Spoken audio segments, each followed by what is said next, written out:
Hi guys! Sa nalalapit na Kapaskuhan, pinag-uusapan na ng pamilya ni Juan Pasang Cruz kung ano nga ba ang mabibili na 1,000 piso para sa nalalapit na Noche Buena.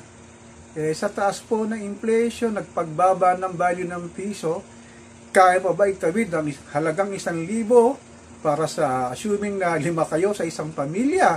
Ang Noche Buena mo na nagkakalang 1,000 piso. Parang mahirap yatang maabot yun ah.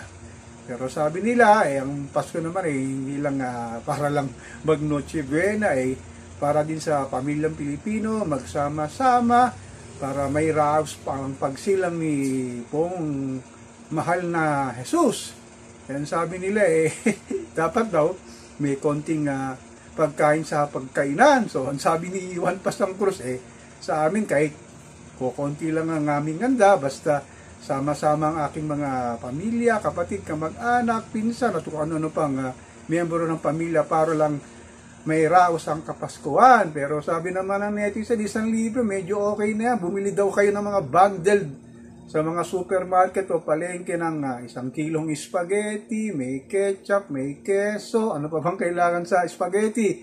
Meron sigurong giniling na karne na pwedeng pahan pa ng fruit salad daw, okay na raw yun. Basta may likas lang, may raos lang ang Kapaskuhan. Kayo guys, ano ba ang plano nyo sa Pasko para sa inyong Noche Buena? Ito nga, nasabi ng netizen, 1,000, kaya pa bang iraos ng Noche Buena?